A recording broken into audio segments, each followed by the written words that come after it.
Hello, you're watching Brothers Broadcasters on MLBBro.com. I'm your host, Timothy McKain, and today we have a Hall of Famer on the podcast today.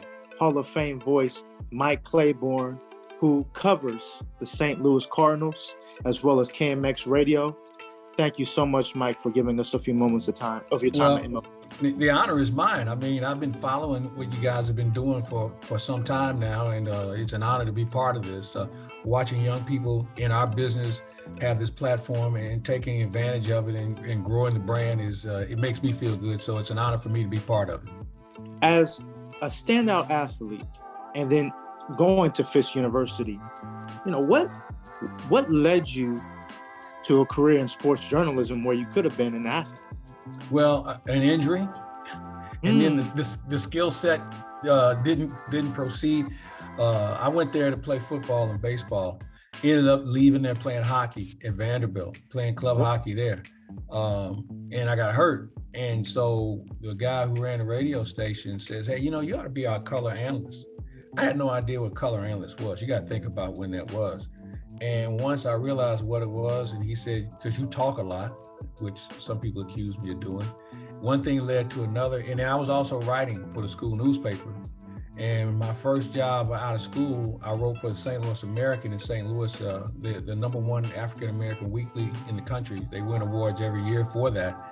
And one thing led to another. And I ended up starting my radio career at KMOX.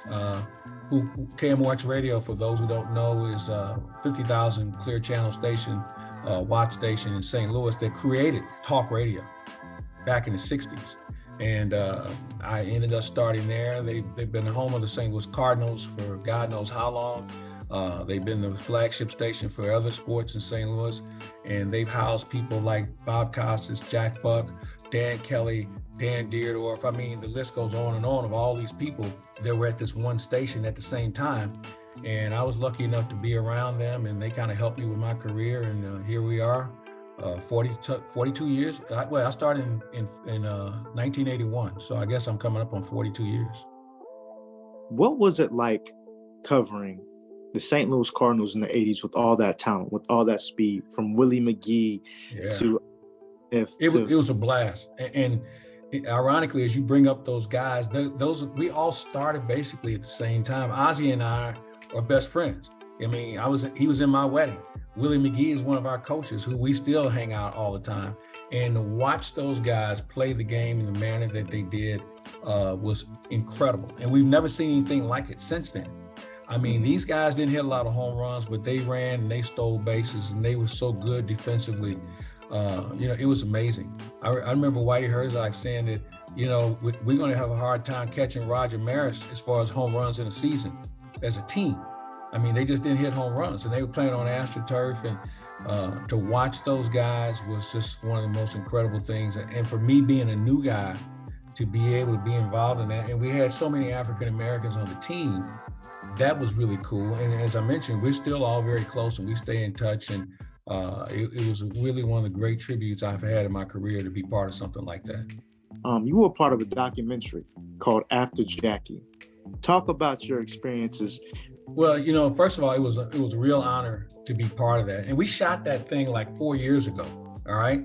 So it gets nominated for a Sports Emmy Award this year. And somebody reminded me, he said, "Hey, you got nominated, or the feature got nominated." I'm like, "What are you talking about?" And they reminded me of it.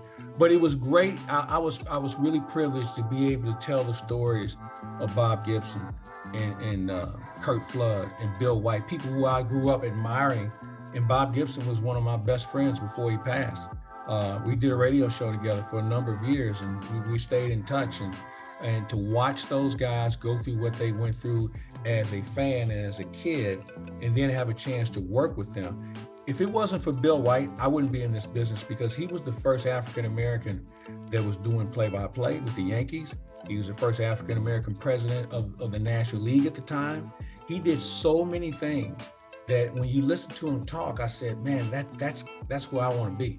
And then having to get to know him, because he was Bob's roommate with the Cardinals, man, I died, went to heaven. And I realized this is who I wanted to be.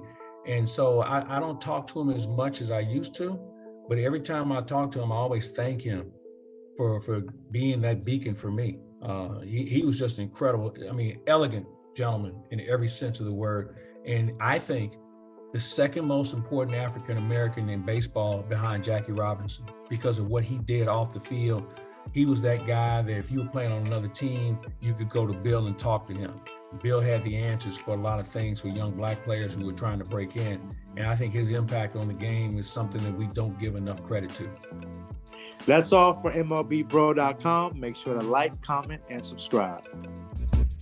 For more right now, go to MLBBro.com.